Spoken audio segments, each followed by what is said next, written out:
Thank you, Chairman McKenzie, Ranking Member Omar, and distinguished members of the Workforce Protection Subcommittee. Thank you for the opportunity to appear before you today to discuss H.R. 4624, the Muhammad Ali American Boxing Revival Act.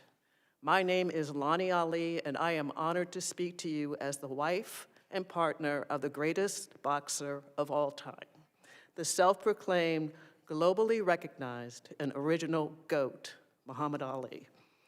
I met Muhammad in 1963 when I was 6 years old and living in Louisville, Kentucky.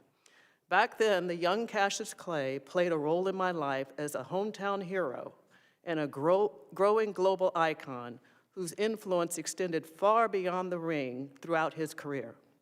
After his retirement for boxing, we married, and I stood beside him for more than 3 decades as his closest companion, advocate, and eventually his caregiver.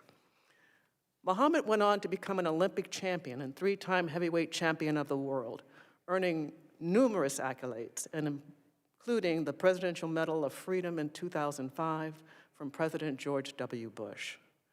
Boxing gave Muhammad a platform to speak truth to power, to fight for civil rights, and to inspire millions around the world.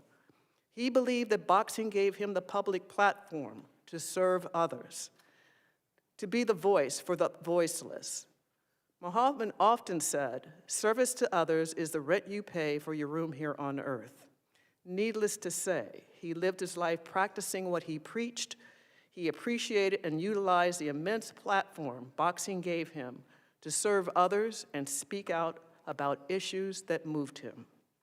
Today, as co-founder of the Muhammad Ali Center in Louisville, I carry forward Muhammad's legacy of promoting respect, hope, and understanding throughout the world. The center serves as both a museum and a cultural institution, celebrating his global legacy, and as an educational institution that inspires young people to find their own greatness.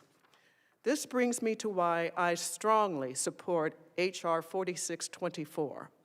Congress has long recognized that boxing needs help.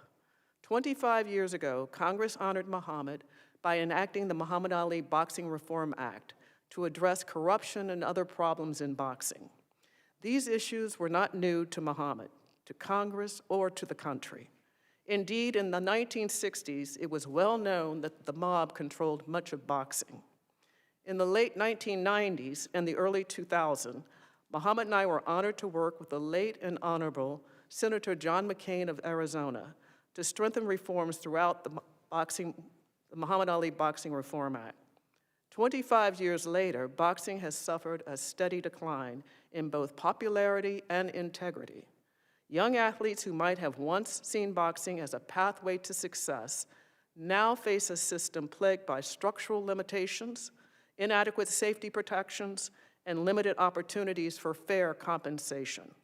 One needs only to understand that HBO, Showtime, and ESPN have dropped boxing programming to know that boxing is in trouble.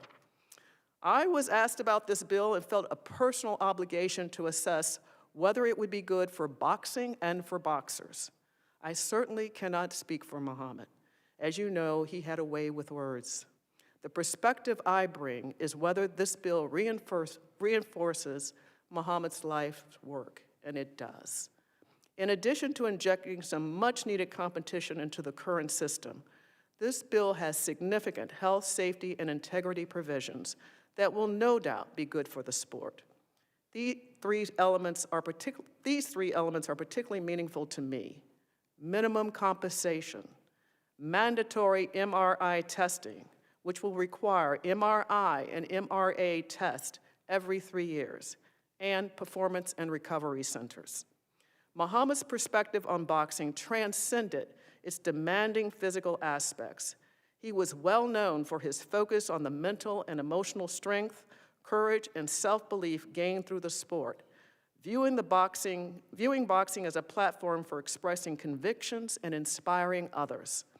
He believed in the importance of mental fortitude and willpower, professing that the will must be stronger than the skill.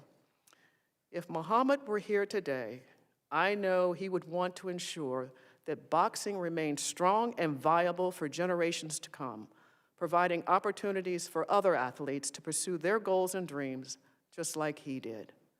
This legislation has the potential to create countless opportunities for young athletes while establishing the safety standards and ethical practices that should have been in place long ago.